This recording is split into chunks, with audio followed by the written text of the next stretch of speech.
From the Prom Center in St. Paul and Minneapolis, this is Leigh Kamman. And sitting across the table from me on intermission is Murray MacEachern. Murray is a fabulously versatile musician who's been working as a section hand in the studios, working with highly difficult tasks describing music for such entertainers as Frank Sinatra, working the Red Skelton Show, and then on the road and on one-nighters in the age of the big bands, the golden age, so to speak, Benny Goodman and numbers of others.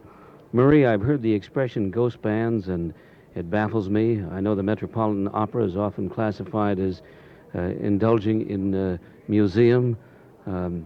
Ghostly images of Tommy Dorsey and the revivals of other giants doesn't strike me as a very positive viewpoint.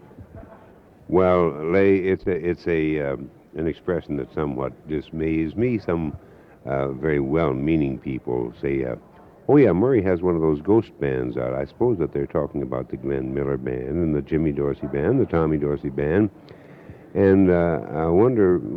I guess they're talking about the Mendelssohn Choir, and I guess they're talking about the L.A. Philharmonic, because they play a lot of music by Johann Sebastian Bach, and he died.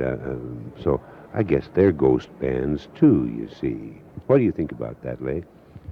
Well, I, for one, look to the tradition as well as the present and the future, and I'm not totally a futurist, but I just think that the heritage that the American and Canadian culture has given us is one that is expressed in our music, and if we can preserve it and keep it alive, it speaks an international language, and that's what I think is most important.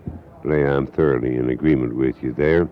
I think that Tommy Dorsey and Glenn Miller and several of the other greats who have since left us had a very definite part of the American heritage, and especially, the heritage, let's say, of the 30s and the 40s.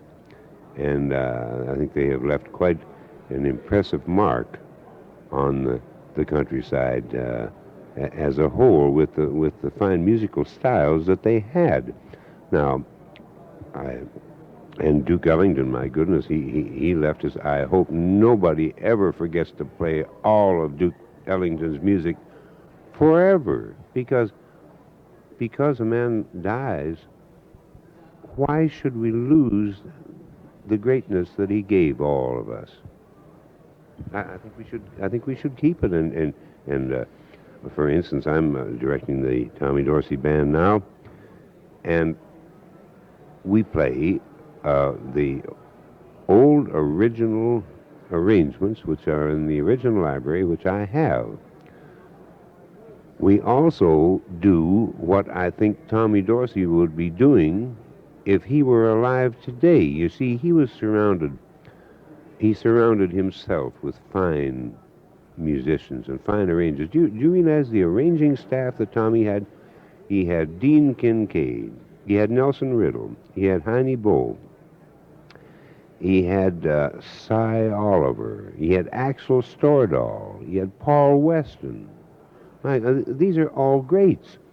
So, if Tom was around today, he'd have Billy May, and he'd have Billy Byers, and that's who we have, and we're trying to do just exactly what Tommy would do if he was here today.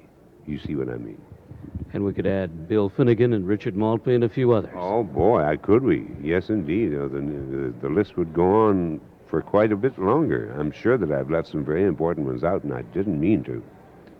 There is a picture of a major leader taking over for one of the giants, Tommy Dorsey. Murray MacEachern speaking about the whole aspect of the big band and its relationship to the audience and the kind of music and values attached to the big band.